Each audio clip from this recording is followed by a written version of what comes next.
Class 11 model question paper 7 এর group এ অংশের একের দাগের এক যেটা আছে 2x - 1/3x² whole to the power 9 এর বিস্তৃতিতে x বর্জিত পদ নির্ণয় করো।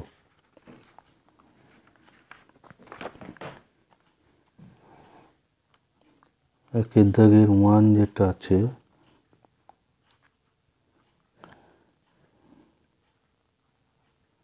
(2x - 1/3x² whole to the power 9) তাহলে ধরি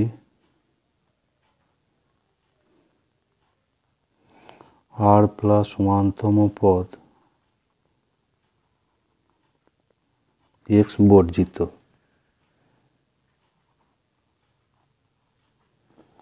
এখানে r+1 এটা সমান আমরা সূত্র করব NCR a two the power n - r x to the power r, এই যে সূত্র, এই সূত্র এখানে কাজে লাগাবো।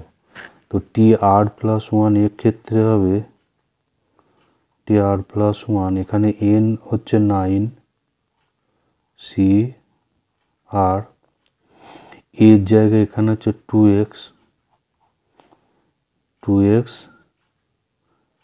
9 - r, আর এখানে x এর জায়গায় আছে -1/3x² whole to the power r।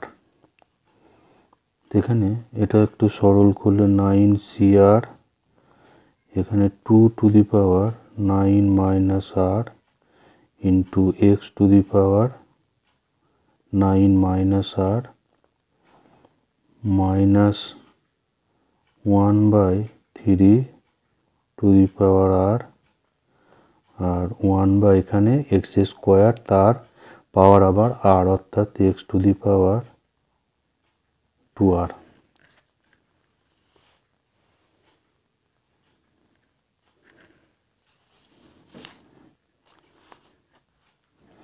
সমান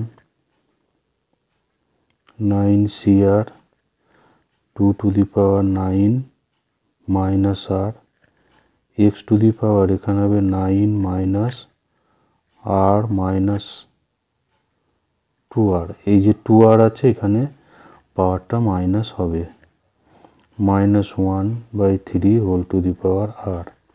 এবার যেহেতু এটা x বর্জিত, তাহলে এখানে x এর যে পাওয়ার আছে সেই পাওয়ারটা হবে 0, যেহেতু ইহা x বর্জিত অতএব 9 - r -2r = 0। এখান থেকে পাচ্ছি 3r = 9, r = 3। তাহলে x বর্জিত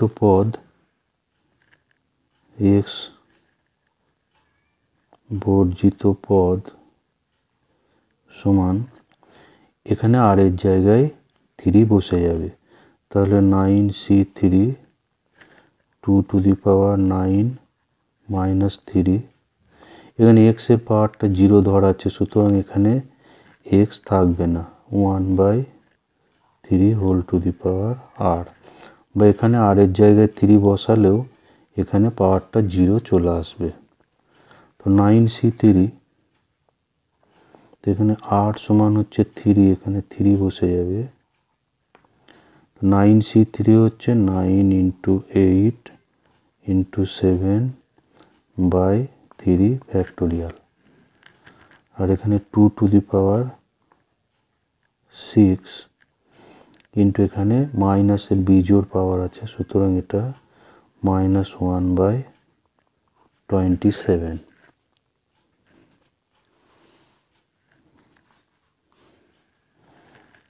equals to 9 × 8 × 7, বা এটা হবে 6, এখানে হবে 64 to -1 to the power -1/27। এখানে 9 এবং 27 এটা কেটে যাবে, এখানে এটা কাটবো 2 3 2 4।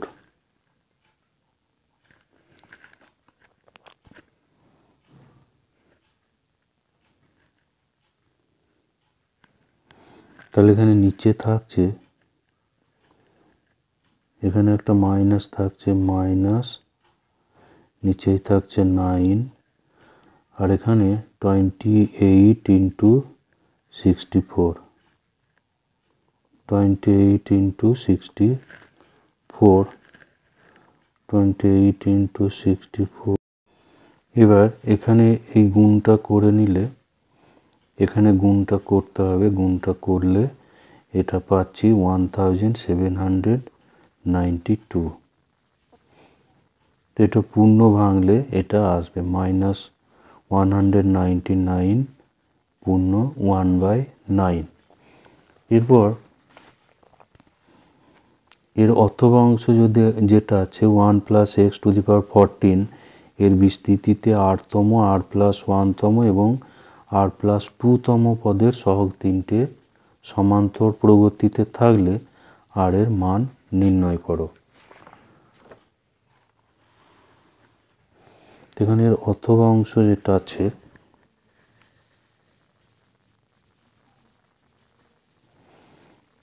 1 + x⁴, এর r+1তম পদ যেটা tr, সেটা হবে 14cr tr+1, এটা হবে x⁴। কারণ আমরা জানি যে 1 + x⁴n এর যেটা r+1তম পদ, এটা হয় ncr x⁴। এখানে তাহলে r-তম পদ tr, যেটা tr সমান হচ্ছে tr-1 + 1, তাহলে এখানে r এর জায়গায় r-1 হবে, তাহলে 14c r-1 x⁴r-1, আর r+1তম পদ যেটা tr+1 equals to 14c r x⁴, R tr+2 এটা হবে, এখানে আবার এক r এর জায়গায় r+1 করে দিলেই হবে, কারণ আবার r1 বেড়ে যাচ্ছে এখানে। এবার এখানে বলা আছে এর সহগ তিনটি সমান্তর প্রগতি। তাহলে সহগ তিনটে, এখানে এর সহগ হচ্ছে এইটা, এখানে সহগ হচ্ছে এইটা, এবং এখানে সহগ হলো এইটা। এই তিনটে পদ সমান্তর প্রগতি। 14c r-1, 14c r আর 14c r+1 এরা সমান্তর প্রগতি। তাহলে সমান্তর প্রগতির ধর্ম এখানে কাজে লাগাতে হবে। সমান্তর প্রগতির যে সূত্র, যদি ABC এটা AP বা সমান্তর প্রগতি হলে 2B = A + C, তাহলে এটার ক্ষেত্রে হবে 2 × 14c r = 14c r-1 + 14c r+1। +1। এখান থেকে সমাধান করে আর এর মান বের করতে হবে। তাহলে 2 ইন্টু এখানে 14c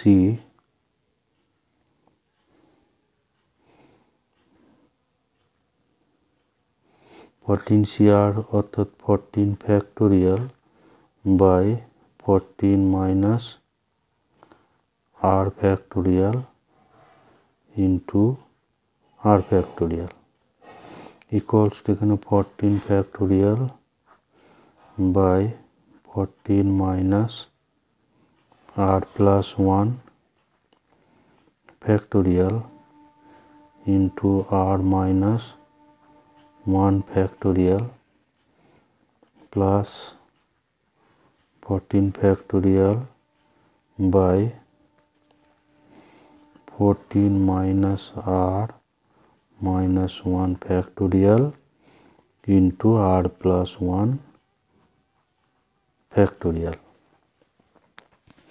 এখানে 14 ফ্যাক্টোরিয়ালটা যেহেতু সব জায়গাতে আছে এটা ক্যান্সেল হয়ে যাবে, ফলে এখানে থাকছে বাঁ দিকে থাকছে 2/14 minus r factorial into r factorial. এখানে 14 গুলো চলে যাবে, 14 ফ্যাক্টোরিয়াল গুলো, তাহলে এখানে পাচ্ছি 15 minus r factorial r minus 1 factorial plus এখানে থাকবে 1 বাই এখানে 13 minus r factorial by r plus 1 factorial. এটাকে এবার একটু সরল করতে হবে।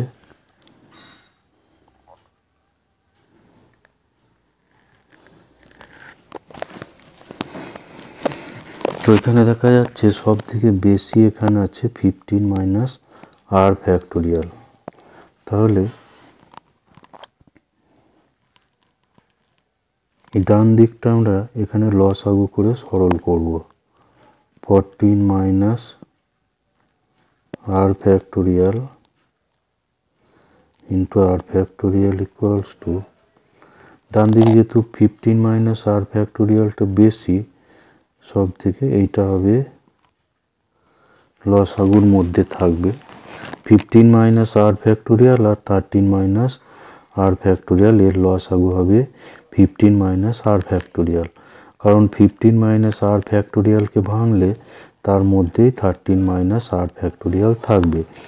আর এখানে যেহেতু আর প্লাস 1 ফ্যাক্টোরিয়ালটা বেশি, সুতরাং এখানে আর ফ্যাক্টোরিয়ালটা আর মাইনাস 1 এবং আর প্লাস 1 এর লসাগু হবে আর প্লাস 1 ফ্যাক্টোরিয়াল। তো এখানে এবার এটা সরল করব। এটা 15 মাইনাস আর ফ্যাক্টোরিয়াল এটা মিলে যাচ্ছে, তা আর মাইনাস 1 ফ্যাক্টোরিয়াল আর এটা আর প্লাস 1 ফ্যাক্টোরিয়ালকে আর মাইনাস 1 ফ্যাক্টোরিয়াল দিয়ে ভাগ করলে এটাই থাকবে আর প্লাস 1 ইন্টু আর প্লাস এখানে 13 মাইনাস আর ফ্যাক্টোরিয়াল দিয়ে এটাকে ভাগ করলে এখানে পাবো 15 মাইনাস আর এবং তার থেকে আর এক কম 14 মাইনাস আর, আর আর প্লাস 1 ফ্যাক্টোরিয়ালটা এখানে পুরো মিলে যাচ্ছে। তাহলে 2 বাই এখানে 14 minus r factorial r factorial equals to, এগুলো একটু গুণ হবে, আর স্কোয়ার প্লাস আর, এখানে গুণ হবে 15 ইন্টু 14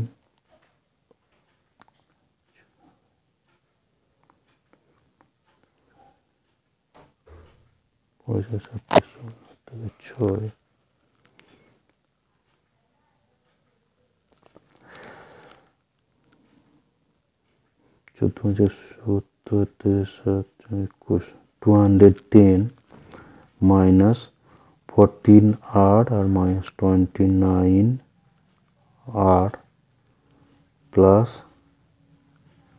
r square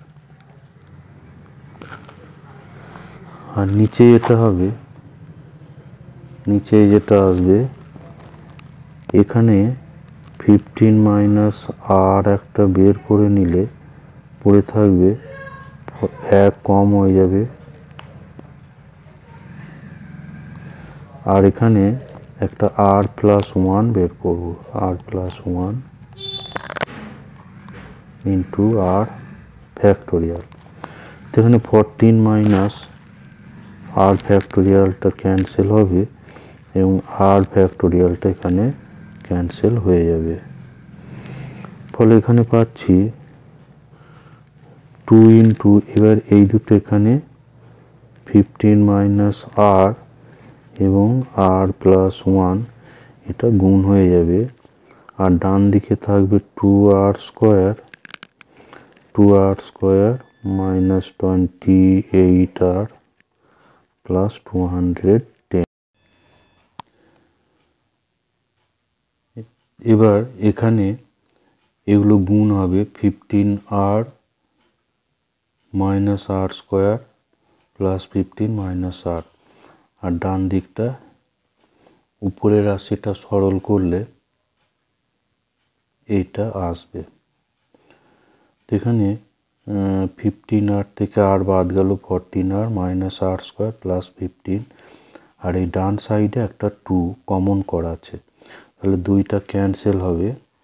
এবার এই বাম দিকের রাশিগুলো যদি ডান দিকে নিয়ে যাওয়া হয় তাহলে মাইনাস আর স্কোয়ার এদিকে এলে 2r স্কোয়ার, 14 ডান দিকে গেলে মাইনাস হবে মাইনাস 28r, আর 15টা ডান দিকে গিয়ে মাইনাস হবে, ফলে 90। এবার এখান থেকে 2 কমন নিয়ে ডান দিকে ভাগ করা আছে, ফলে এখানে হয়ে গেছে r square minus 14r plus 45 equals to 0।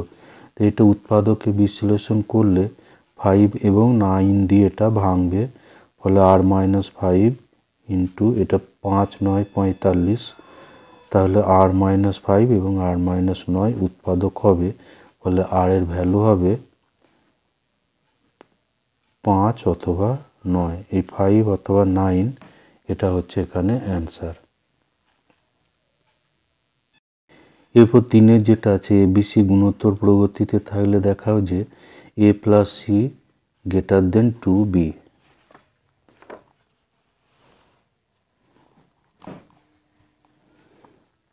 তিনের দাগে যেটা আছে এ বি সি, এটা হচ্ছে গুণোত্তর প্রগতি।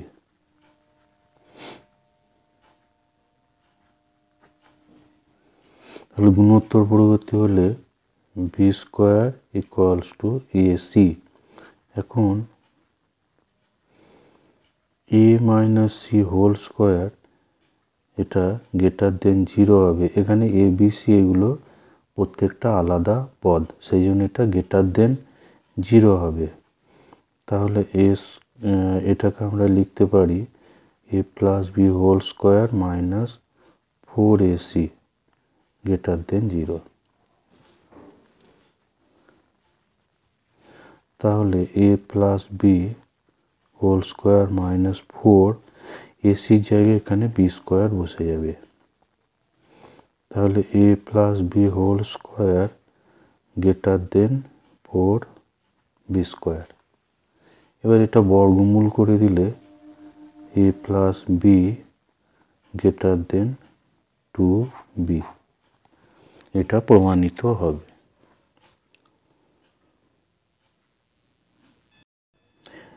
দুইয়ের দাগের 1-এর যেটা আছে এম এর মান কত হলে ওয়াই সমান এক্স মাইনাস 6 এবং ওয়াই সমান এম এক্স প্লাস 3 এই সরলরেখা দুটির অন্তর্গত কোণের পরিমাপ 60 ডিগ্রি হবে, 60 ডিগ্রি হবে।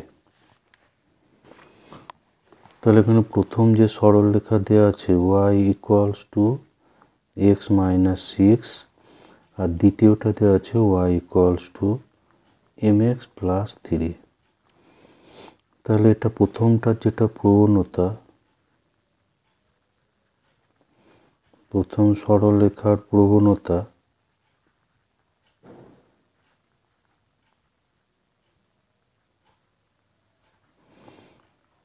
এটা সমান, এটা হচ্ছে এর প্রবণতা, এখানে কিছু নেই, এটা হচ্ছে 1, তাহলে এর প্রবণতা হবে 1। আর দ্বিতীয় সরলরেখার প্রবণতা সমান হচ্ছে m। তাহলে আমরা জানি যে tan থিটার যে ফর্মুলা সেটা হচ্ছে m1 minus m2 by 1 plus m1 m2। এটার মডুলাস হবে ইকুয়ালস টু, এখানে m1, এটা হচ্ছে m1, m1টা হলো 1 আর m2 হচ্ছে m,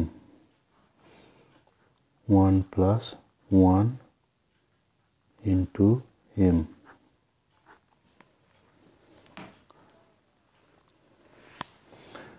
তাহলে এখানে থিটা দেওয়া আছে 60 ডিগ্রি, তাহলে tan 60 degree equals to 1 minus m by 1 plus m এর মডুলাস। তাহলে 1 minus m by 1 plus m, এটা হবে প্লাস বা মাইনাস √3। মডুলাস উঠে গেলে এটা ডান দিকটা হচ্ছে √3, মডুলাস উঠে গেলে প্লাস বা মাইনাস 3 হবে। তাহলে 1 minus m by 1 plus m equals to √3, এটা একটা হবে। আর 1 minus m by 1 plus m equals to minus √3, এটা একটা হবে। এই দুটো থেকে m এর মানটা বার করতে হবে। তাহলে এখানে এটা আমরা গুণ করতে পারি কোনাকুনি, বা যোগ ভাগ প্রক্রিয়া করতে পারি। এটা আমরা গুণ করব, তাহলে √3 plus √3m equals to 1 minus m। mটা বাঁ দিকে এলে এটা √3 minus 1 m equals to 1 minus √3, এটা প্লাস হবে, সরি। তাহলে m ইকুয়ালস টু, এখানে পাচ্ছি, এখানে মাইনাস একটা কমন করলে √3 মাইনাস 1 বাই √3 প্লাস 1। এটাকে করণী নিরসন করব, তাহলে মাইনাস √3 মাইনাস 1 হোল স্কোয়ার, আর নিচে চলে আসবে 2। তাহলে এটা সরল করলে আমরা এটা পাবো মাইনাস 3 মাইনাস 2√3 প্লাস 1 বাই 2। তাহলে এখানে 4 মাইনাস 2√3 আসবে, এখানে 2টা কাটবে, ফলে 2 মাইনাস √3 একটা আসবে, অর্থাৎ মাইনাস 2 প্লাস √3।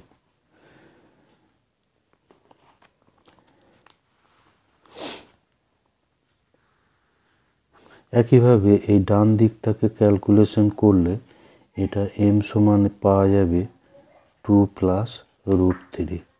এটা ক্যালকুলেশন করে দেখে নেবে।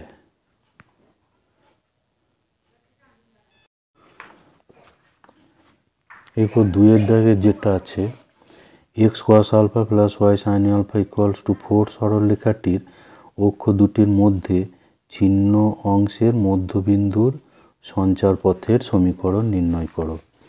এখানে যেটা দেওয়া আছে x cos alpha plus y sin alpha equals to 4, এটাকে ছেদিতাংশ আকার করলে এটা হবে x by 4 by cos alpha y by 4 by sin alpha equals to 1।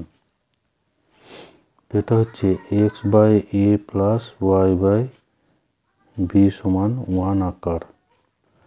এই আকারের সাথে তুলনা করলে এটা এ সমান পাবো 4/cos আলফা আর বি সমান পাবো 4/sin আলফা। তো এটা যদি রাফ আমরা আঁকি তো এরকম আসবে, এটা এ বি, এটা ওয়াই অক্ষ, তাহলে এটা হচ্ছে A0 আর এই বিন্দুটা হয় 0B। তাহলে এ বি এর মধ্যবিন্দু যেটা পি, এটাকে আমরা ধরি এইচ কমা কে। তাহলে এইচ সমান হবে 0+a/2 আর কে সমান হবে 0+b/2। তাহলে এখানে আমরা পাবো যে এ সমান 2h আর বি সমান 2k। এখানে এ সমান হচ্ছে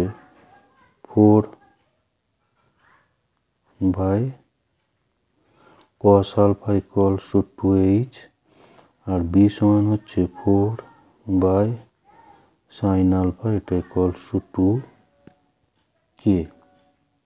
এটা হলো 2k।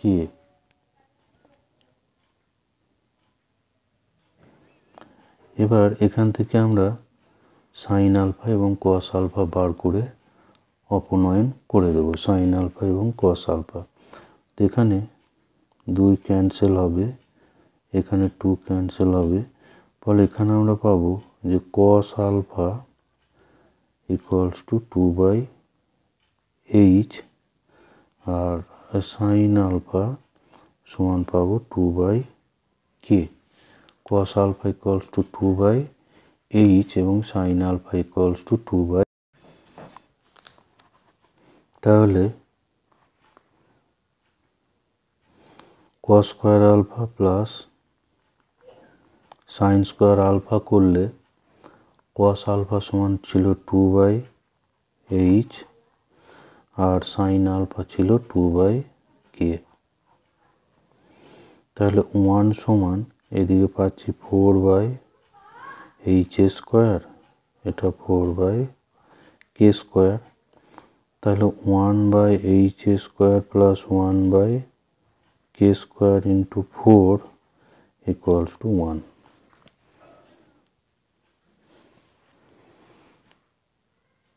তাহলে 1/h square plus 1/k square equals two 1/4। তাহলে এবার এইচ এর জায়গায় এক্স এবং কে এর জায়গায় ওয়াই করলে পি বিন্দুর সঞ্চার পথের সমীকরণ পাওয়া যাবে। পি বিন্দুর সঞ্চার পথের সমীকরণ 1/x square plus 1/y square equals two 1/4। এটা হচ্ছে এর আনসার। তারপরে এর অর্থবাংশ যেটা আছে,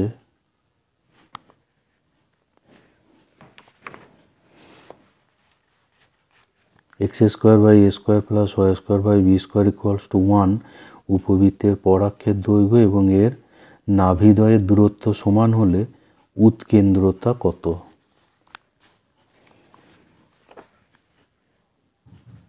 এই উপবৃত্ত যেটা দেওয়া আছে x square by a square y square by b square equals to 1, এর উপাক্ষের দৈর্ঘ্য হয় 2b একক আর পরাক্ষের দৈর্ঘ্য হয় 2a। এটা সমান দেওয়া আছে নাভিদ্বয়ের দূরত্ব। নাভিদ্বয়ের দূরত্ব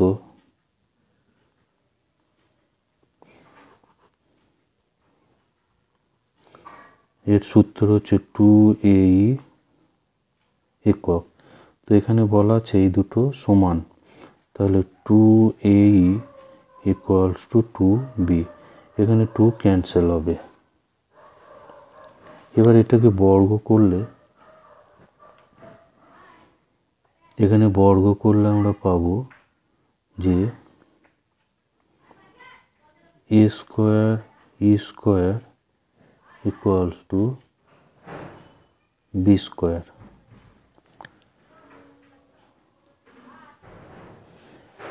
এবার এখানে এর যে ফর্মুলা, এর ফর্মুলা এখানে আছে ই স্কোয়ার সমান হয় 1 minus b square by a square, এটা ইকুয়ালস টু তাহলে বি স্কোয়ার। তাহলে এখান থেকে পাচ্ছি 1 minus b square by a square equals to আবার b square by a square. তাহলে 1 equals to 2 b square by a square,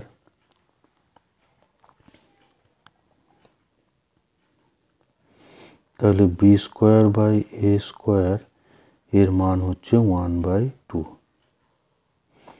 তাহলে ই সমান হবে, ই সমান যেহেতু 1 minus b square by a square equals to 1 minus 1/2, 1 minus 1/2 equals to, এটা সরল করে হবে 1/√2।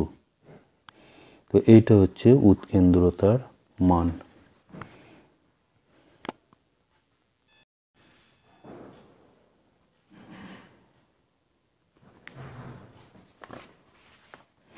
তিনের দাগের 1 যেটা আছে, একটি মুদ্রা 4 বার টস করা হলো, প্রথম 3 বার হেড পড়ল, চতুর্থবার হেড পড়ার সম্ভাবনা। একটা কয়েনকে টস করলে প্রত্যেকবারই হেড পড়ার সম্ভাবনা হচ্ছে 1/2। প্রতিটি টস এখানে স্বাধীন, তাহলে প্রতি টসে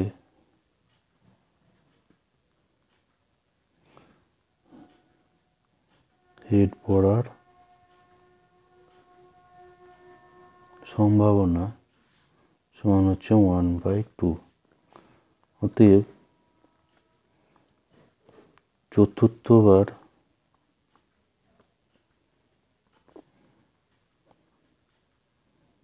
হেড পড়ার সম্ভাবনা সমান হচ্ছে 1/2। এটা আর কিছু করার প্রয়োজন নেই। এরপর 2-এর দাগে যেটা আছে, যে 52টি তাসের প্যাকেট থেকে একটি তাস তোলা হলো, তাসটি কালো অথবা চিরিতন হওয়ার সম্ভাবনা কত? কালো অথবা চিরিতন হওয়ার সম্ভাবনা। তাহলে এ সমান তাসটি কালো হওয়ার ঘটনা,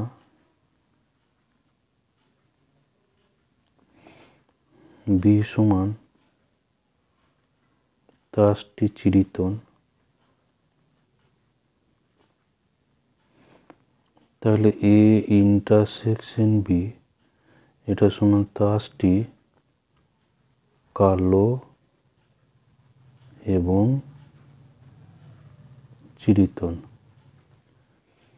চিরিতন হওয়ার ঘটনা।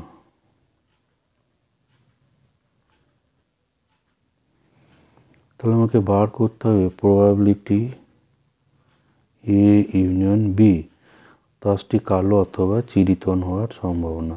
তো probability A union B equals to probability A plus probability B minus probability A intersection B. তো প্রবাবিলিটি এ অর্থাৎ তাসটি কালো হওয়ার সম্ভাবনা, টোটাল 52টা তাস থাকে, তার মধ্যে 26টা হচ্ছে কালো, তাহলে এটা হবে। আর তাসটি চিরিতন থাকে 52টার মধ্যে 13টা। এখানে কালো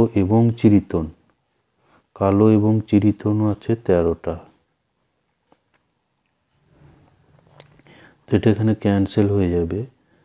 এবার 26/52 সমান হচ্ছে 1/2, তাহলে এর সম্ভাবনা হচ্ছে 1/2। 3-এর দাগে 2 যেটা আছে, প্রথম 9টি সাধারণ সংখ্যা থেকে তিনটি সংখ্যা নির্বাচন করা হলে তাদের সমান্তরাল প্রগতিতে থাকার সম্ভাবনা কত? প্রথম 9টি সাধারণ সংখ্যা থেকে 3টে সংখ্যা নির্বাচন করা হলো, তাদের সমান্তরাল প্রগতিতে থাকার সম্ভাবনা। তো এটা হচ্ছে 2-এর দাগের, 3-এর দাগের 2। তো 3টে করে সংখ্যা আমাকে নির্বাচন করতে হবে। তো সাধারণ অন্তর হতে পারে 1 যখন সাধারণ অন্তর, তখন সংখ্যাগুলো হতে পারে 1, 2, 3। তাহলে এদের সাধারণ অন্তর হবে 1। অথবা 2 থেকে ধরলে 2, 3, 4, 3, 5, 6, 4, 5, 6, 5, 6, 7, 6, 7, 8, 7, 8, 9। অর্থাৎ এখানে 1 যদি সাধারণ অন্তর ধরি তাহলে আমরা নমুনা বিন্দু পাচ্ছি এখানে 1, 2, 3, 4, 5, 6, 7। এখানে 7টি নমুনা বিন্দু পাচ্ছি, 7টি। আর এখানে যদি সাধারণ অন্তর 2 ধরি তাহলে 1, 3, 5, 2, 4, 6 এভাবে হবে। তারপর 3, 5, 7 বা 4, 6, 8 বা 5, 7, 8। এখানে নমুনা বিন্দু পাচ্ছি 5টি, এখানে নমুনা বিন্দু। অথবা সাধারণ অন্তর 3, তাহলে 1, 4, 7 বা 2 ধরলে 2, 5, 8, প্রথমে 3 ধরলে 3, 6, 9। অর্থাৎ এখানে নমুনা বিন্দু পাচ্ছি 3টি। আর সাধারণ অন্তর যদি 4 ধরি 4, তাহলে আমরা পাবো একটাই নমুনা বিন্দু 1, 5, 9, একটি। সাধারণ অন্তর 5 কিন্তু এখানে ধরা যাবে না, কারণ 5 যদি আমরা ধরি তাহলে 1 তারপর 6 হবে, তারপর 11 হবে, কিন্তু এখানে 11 নেই। আমরা যদি 5 সাধারণ অন্তর ধরি তাহলে 1, 6, 11 হয়ে যাবে, কিন্তু 11 এখানে নেই, সেই জন্য এটা হবে না। তাহলে মোট নমুনা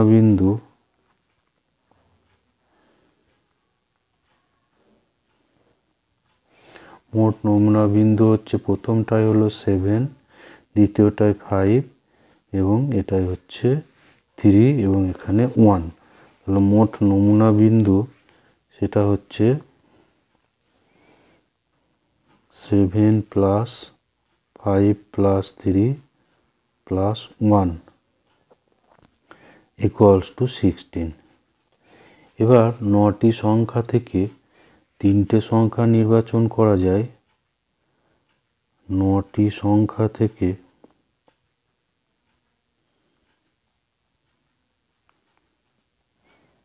3টি নির্বাচন করা যায়।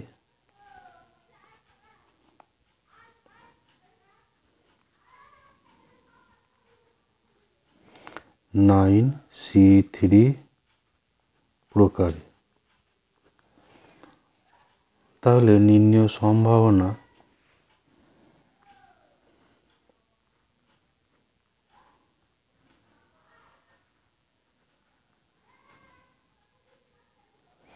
মোট নমুনা বিন্দু হচ্ছে 16 বাই, এটা হচ্ছে ঘটনার পক্ষে, আর মোট নমুনা বিন্দু এটা হচ্ছে ঘটনার পক্ষে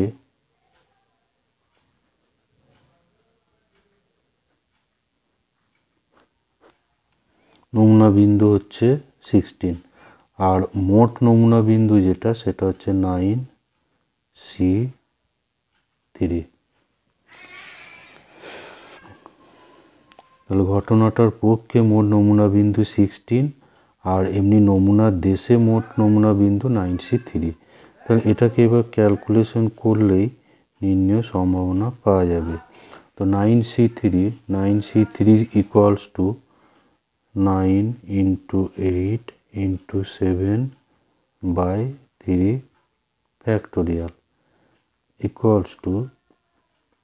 16 9 into 8 into 7 into 3 factorial।